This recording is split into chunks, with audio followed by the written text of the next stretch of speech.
bonjour et merci de votre fidélité pour ce second temps de parole. J'ai la joie, le plaisir même de recevoir Anchia Bamana sur le plateau, femme politique expérimentée de Mayotte. Bonjour Madame Bamana. Bonjour Anne, merci de m'avoir invitée. Mais merci d'avoir accepté cette invitation. Et permets-moi de saluer tous les téléspectateurs et auditeurs de Kwezi. Madame Bamana, je pense que vous avez quelque chose de très important à nous dire. Comme quoi, par exemple, comme Madame par exemple, la journaliste comme par exemple, que va-t-il se passer pour vous le 24 septembre prochain? Je prie Dieu et je demande le soutien de tous les grands électeurs de Mayotte. Moi, je ne choisis pas parce que j'ai l'ambition de réunir tous les grands élus de Mayotte pour nous donner une chance enfin de booster le développement de notre territoire. Donc vous êtes candidate pour les élections sénatoriales. C'est vrai qu'on en parle depuis un petit moment, mais là maintenant c'est officiel. Anchia Bamana, on vous connaît avec un caractère tempétueux. Vous n'êtes pas du genre à vous laisser faire et à vous laisser claquer les portes au nez. Si vous êtes élu sénateur de Mayotte le 24 septembre prochain, quels seront les dossiers prioritaires sur lesquels vous allez vous pencher? Alors, premièrement, c'est vraiment faire un gros travail en partenariat avec les 3 autres parlementaires, le président du conseil départemental, le président de l'association des maires. C'est de faire un travail vraiment de lecture des rapports qui sortent depuis 2016, qui statuent sur les maux de Mayotte. Nous avons été département en 2011. En 2016, il y a un rapport de la Cour des comptes qui dit qu'il faut vraiment installer un pilotage de la mise en œuvre de cette départementalisation, ce qui a été fait d'ailleurs au sein des 4 DOM en 1945, quand ils ont accédé à ce statut. Ce comité de pilotage de la conduite de la mise en œuvre de la départementalisation n'a pas été mis en œuvre, d'après ce rapport de 2016. Le rapport a été réédité en juin 2022. Je cite la thématique parce que la thématique du rapport est très révélateur. 6 ans après 2016, le rapport de la Cour des comptes récidive et dit: quel développement pour Mayotte? Mieux répondre aux défis de la démographie, de la départementalisation et des attentes des Mahorais. Juin 2022. 6 ans après 2016, on constate les mêmes défaillances, c'est-à-dire que les autorités n'ont pas pris la mesure des recommandations qui ont été émises et les rapports de la Cour des comptes sont faits pour être suivis en termes d'effectivité des recommandations pour améliorer les conditions de vie de la population. Il y a 2 préalables nécessaires en termes de méthodologie pour mettre en œuvre le nouveau statut. C'est ce comité de pilotage qui doit être mis en place à Paris, l'État et les élus, notamment les parlementaires. Ici à Mayotte, l'État et les élus locaux pour justement surveiller l'action de l'État, suivre justement les différents financements qui sont mis en œuvre, être sûr que les projets se font. Deuxième thématique qui a été édictée dans ces rapports, c'est la régularisation foncière. C'est un préalable à la départementalisation, Anne. Il y avait 2 thématiques nécessaires avant de passer département. De 2000 à 2009, pratiquement 10 ans, il a fallu donner un nom et un prénom à chaque Mahorais. La mise en œuvre de l'état civil. L'État et les collectivités à Mayotte, en tout cas l'État a suivi ce projet avec des moyens colossaux pendant 10 ans. Les 17 communautés mobilisées, le conseil général à l'époque, le représentant de l'État ici à Mayotte, le préfet, pour vraiment s'atteler à ce préalable. Le deuxième a été complètement oublié, c'est la régularisation foncière. Et on voit où on en est aujourd'hui. L'état civil, on donne une identité aux personnes, le cadastre, on donne une identité à la terre. Les parcelles du département doivent être immatriculées, ceux des collectivités, celles des individus. Ça aussi, c'est un préalable à la départementalisation parce que les textes avaient déjà prévu d'ailleurs, de 2000, qu'en 2014, on allait mettre en place la fiscalité locale et permettre aux communes d'avoir de l'argent puisque c'est la fiscalité locale qui permet de doter les communes de financement nécessaires à leurs projets. Donc, cela n'a pas été fait, donc c'est aussi un chantier prioritaire. Anchia Bamana, vous n'êtes pas investi par un parti politique de métropole ou même par un parti politique local. Alors évidemment, il y a le vôtre, mais ce n'est pas le MDM, enfin, ce n'est pas les grosses écuries, on va dire. On dit que pour réussir quand on est élu, il faut avoir des amis à Paris. Qu'est-ce que vous en pensez? Alors c'est un argument qui est largement déployé ici par certains élus. Cet argument est complètement faux, archi faux. Moi, je souhaiterais que les Mahorais se réveillent. Ce n'est pas les amis qui font que Mayotte est reconnue. Hein? C'est à chaque fois que vous êtes élu et que vous avez un mandat politique, les portes vous sont ouvertes à Paris, que ce soit dans les ministères, que ce soit à l'Assemblée nationale, que ce soit au Sénat. Les portes vous sont ouvertes parce que vous avez un mandat d'élu. J'étais maire dans la commune de Saint-Da-Anne. Bien sûr. Hein? On nous a débarqué une réforme en 2014. Il faut que toutes les communes mettent en place la réforme sur les rythmes scolaires.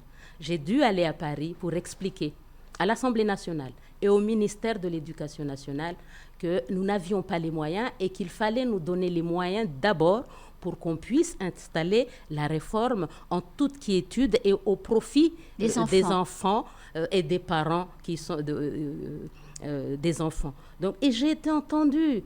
J'étais maire LR et c'était un gouvernement socialiste. C'était le gouvernement Hollande en 2015. Donc, c'est un argument archi faux pour vraiment emprisonner l'esprit des électeurs sur cette affaire. Il faut être connu ou il faut avoir des amis. Si il fallait avoir des amis pour que Mayotte sorte des difficultés actuelles, Anne, ça se saurait. Nous vivons des difficultés énormes. Nous n'avons même pas d'eau, Anne. Nous n'avons plus de route pour prendre en charge cette évolution démographique qui pénalise le développement du territoire. L'hypernatalité, c'est un frein au développement du territoire. On dit que la jeunesse, c'est un atout. Certes, si on a les moyens de les éduquer. Le système éducatif s'étouffe. Le système de santé est au bout de souffle. Donc, vraiment, moi j'en appelle à un sursaut de tous les grands électeurs, de voir quelqu'un qui prend en charge les dossiers. J'ai l'expérience de la mairie de Sada. J'ai porté les dossiers de toutes mes forces. S'ils me font confiance le 24 septembre prochain, je ferai pareil, mais cette fois-ci à l'échelle du département. Mais comment vous... Parce que, en fait, le 24 septembre, ce sont des grands électeurs qui votent. Donc, les grands électeurs, ce sont les élus locaux. Dans la plupart des cas.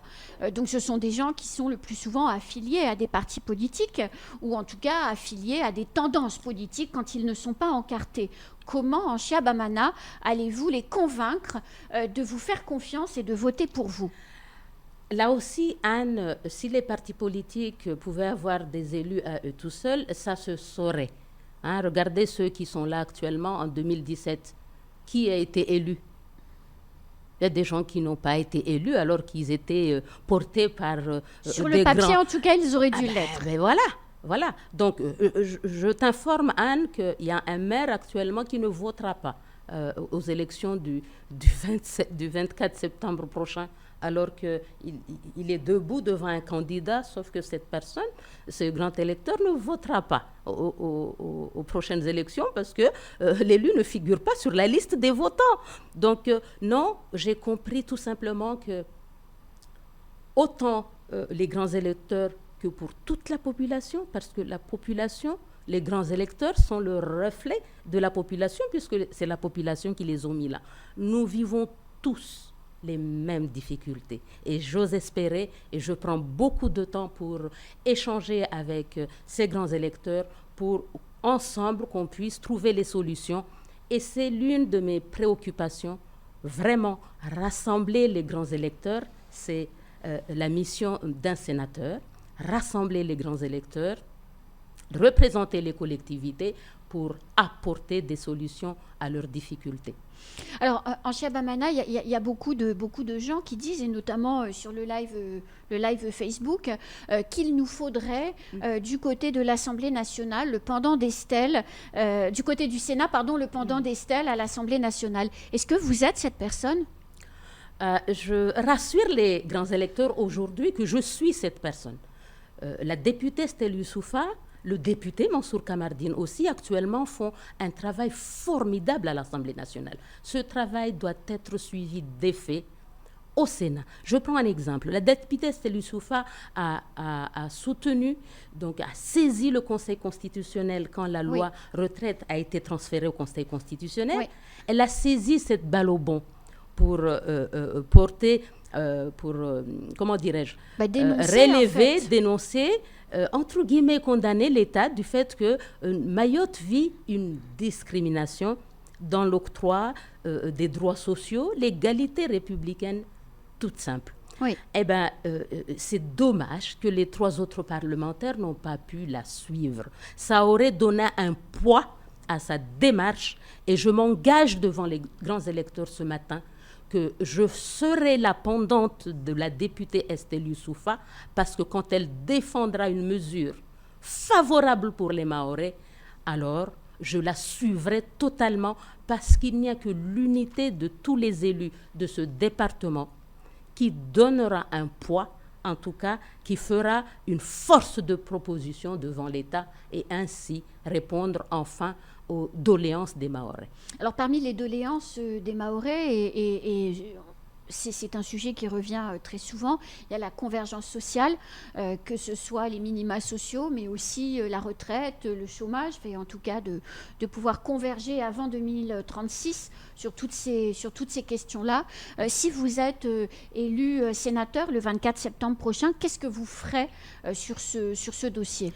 C'est comme l'a fait la députée, mais vraiment c'est faire en sorte à ce que le droit commun tout simplement soit appliqué à Mayotte. Nous sommes un département à part entière, il n'y a aucune raison qu'on continue à vivre ces discriminations. Le droit commun, rien que le droit commun, par exemple, faire en sorte à ce que les différents codes soient appliqués. Le code de la santé publique, il ne l'est pas. Le code de l'action sociale et des familles, il ne l'est pas. Le code de la santé publique, il ne l'est pas. Donc ces différents codes doivent être déclinés. L'aide médicale d'État au niveau de la santé, c'est important. J'entendais tout à l'heure, on parlait de la PMI, des difficultés du département au niveau de la PMI. S'il y avait l'aide médicale d'État, il n'y aurait pas ces problématiques du département d'aller toutes les années négocier avec l'État parce que cette manne financière doit prendre en charge une partie de la population qui vit sur ce territoire. L'aide médicale d'État favorise la médecine privée, l'installation de la médecine privée, favorise l'installation de la médecine ambulatoire. Ces 2 types de médecine ont du mal actuellement à se mettre en place à cause de ces exceptions qui pénalisent le territoire. S'agissant en Chiabamana des minima sociaux et de la retraite, un certain nombre de nos parlementaires, les 2 d'ailleurs, et Mansour Kamardine au premier rang des 2 sur ce dossier, expliquent que finalement tout ce qui n'est pas contributif, c'est-à-dire tout ce qui ne va pas faire augmenter les cotisations sociales et pour les sociales et patronales, pourrait être mis en place rapidement. C'est qu'une question de volonté et c'est juste l'État qui paye. Vous partagez cette approche ? Alors, je partage complètement cette approche et plus globalement, je travaille, je défends ici vraiment, si les grands électeurs me font confiance, de faire un gros travail de lobbying dans les différents ministères. Nous avons tendance à nous enfermer dans le ministère des Outre-mer. C'est vrai. Qui est pour moi un ministère fourre-tout, excusez-moi du terme. Nous devons travailler dans tous les ministères thématiques, faire un gros travail de lobbying. Donc, si on me donne la chance d'y accéder, je m'entourerai de fonctionnaires compétents pour démarcher les différents ministères et faire sortir les décrets, les ordonnances, les circulaires, les arrêtés assez rapidement pour répondre à votre marque. Mais il y a aussi tous les textes ces textes qui sortent dans ces ministères et qui ne concernent pas Mayotte. C'est vraiment un gros déficit, c'est un handicap que vit le territoire. J'ai amené ici 2 décrets d'ailleurs qui sont sortis sur la problématique du retrait de côte. Toutes les communes du littoral. Vous l'aviez déjà dénoncé. Tout à fait. Il y en a un autre, ce décret qui ne concerne pas Mayotte, alors que nous avons 16 communes sur 17 qui pourraient bénéficier de ces financements. J'en ai sorti un autre ici qui est sorti le 31 mars 2020, quand il y avait le Covid. Des médecins qui sont allés renforcer le système de santé dans les Antilles, sauf à Mayotte, alors que nous sommes le plus grand désert médical. Ce que vous voulez Donc, dire... en tant que sénatrice, je m'engagerai à faire ce travail de lobbying. Je suis par ailleurs agent de l'État. Je maîtrise parfaitement les rouages administratifs. Bien sûr. J'ai une culture administrative qui me permettra d'avoir un plus, en plus de cette casquette d'élu, entouré de fonctionnaires qui connaissent les sujets pour enfin relayer les problématiques des collectivités de Mayotte, communes et départements au niveau de Paris.